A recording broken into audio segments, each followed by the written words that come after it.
Rasulullah Shallallahu Alaihi Wasallam melakukan pengobatan dengan hijamah di bagian pundaknya karena daging yang terlanjur beliau makan. Yang mengobatinya adalah Abu Hindun dengan menggunakan tulang tanduk dan mata pisau.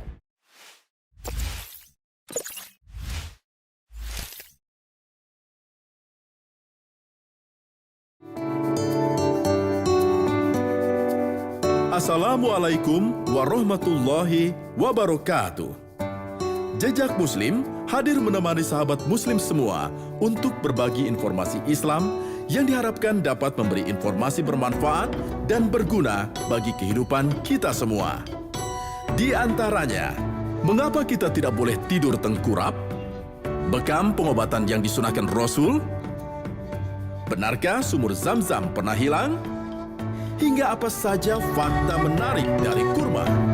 Langsung saja kita simak informasi yang pertama.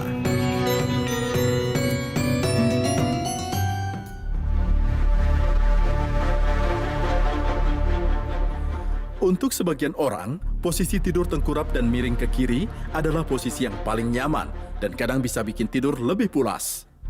Bahkan ada yang menjadikan cara tidur seperti ini sebagai kebiasaan. Namun tahukah sahabat Muslim, jika tidur dalam posisi ini sangat tidak dianjurkan dari sisi medis?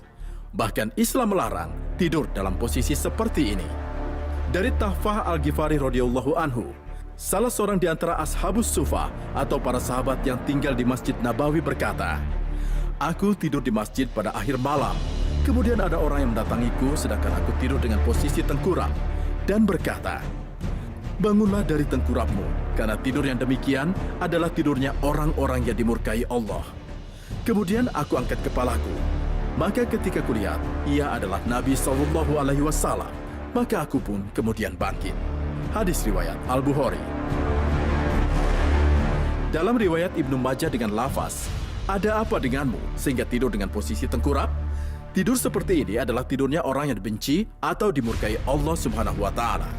Hadis ini jelas merupakan larangan untuk tidur dengan tengkurap, dan Allah Subhanahu wa Ta'ala sangat membencinya.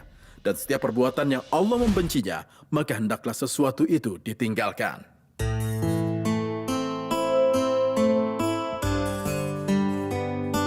Tidak hanya itu, dalam hadis lain dari Abu Dzar radhiyallahu anhu berkata, "Nabi Shallallahu Alaihi Wasallam lewat di sisiku, sementara aku sedang tidur tengkurap.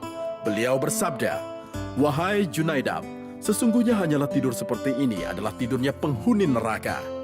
Hadis riwayat Ibnu Majah nomor 3724. Nauzubillah min dzalik. Semoga kita dijauhkan dari panasnya api neraka dengan mengikuti sunnah Nabi.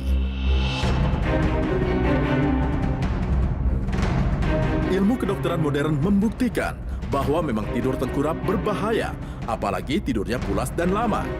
Saat tidur tengkurap, otomatis otot dada atau otot pernafasan kita tidak dapat mengembangkan dada dengan baik dan maksimal, sehingga aliran oksigen menjadi lebih sedikit dan bisa berakibat menjadi sesak nafas. Peneliti dari Australia telah menyatakan bahwa terjadi peningkatan kematian pada anak-anak sebesar 3 kali lipat saat mereka tidur tengkurap, dibandingkan jika mereka tidur dengan posisi menyamping. Sedangkan majalah Times mempublikasikan hasil sebuah penelitian di Inggris yang menunjukkan peningkatan tingkat kematian mendadak pada anak-anak yang tidur tengkurap. Sebagai pedoman terbaik bagi manusia, Rasulullah SAW mencontohkan tidur dengan posisi miring ke kanan, seperti yang diriwayatkan dalam hadis Bukhari. "Jika engkau hendak menuju pembaringan, maka berwudu seperti engkau berwudu untuk sholat. Kemudian berbaringlah di rusukmu sebelah kanan." Tidur dengan posisi ini baik bagi kesehatan, memungkinkan pendistribusian darah secara maksimal, sehingga beban aliran darah keluar masuk ke jantung rendah dan tidur menjadi lebih berkualitas. Sebaik-baik panutan adalah Rasulullah Sallallahu Alaihi Wasallam. Wallahu a'lam bishawab.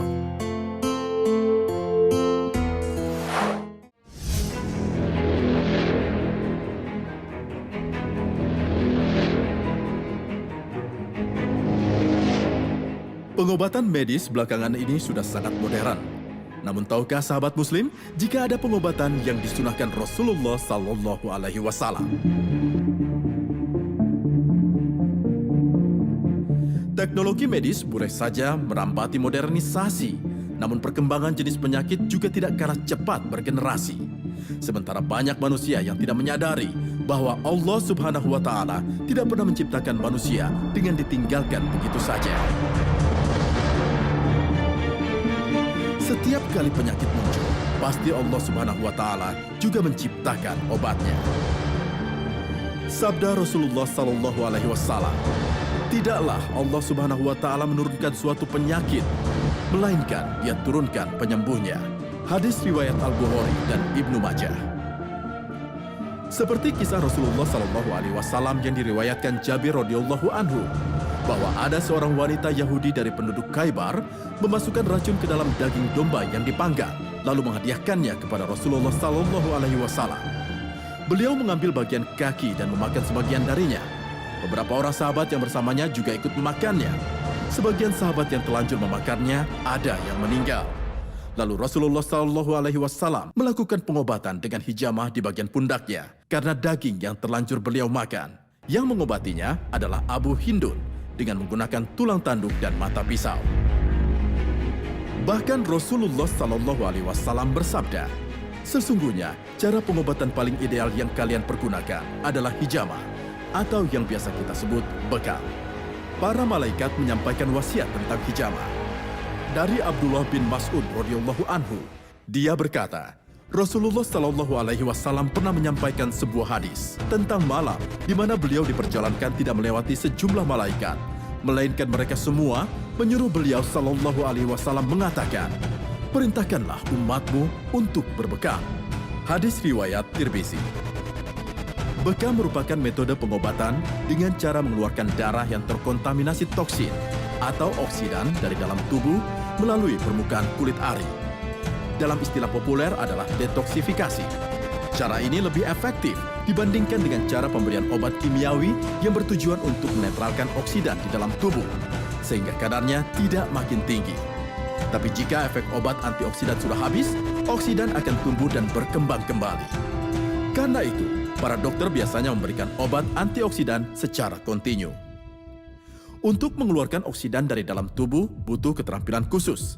Caranya dengan penyedotan menggunakan alat khusus yang sebelumnya didahului dengan pembedahan minor atau sayatan khusus secara hati-hati di titik-titik tertentu secara tepat dalam tubuh.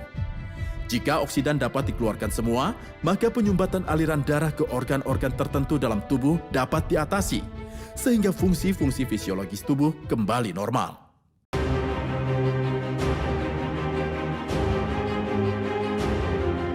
Tahun 2001, seorang ilmuwan bernama Damaskus Muhammad Amin Saiku membuat laporan penelitiannya tentang pengobatan metode bekam. Dari hasil itu didapat data. Dalam kasus tekanan darah tinggi, jika rajin melakukan bekam, tekanan darah bisa turun hingga mencapai batas normal.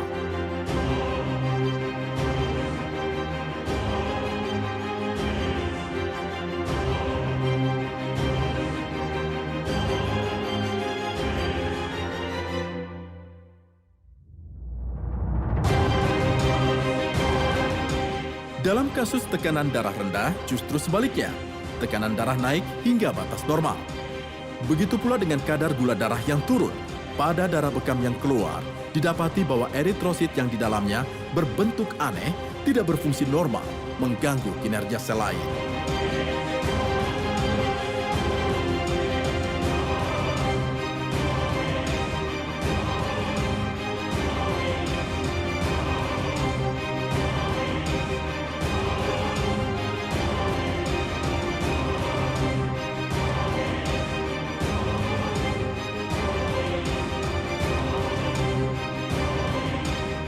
Wallahu a'lam bishawab.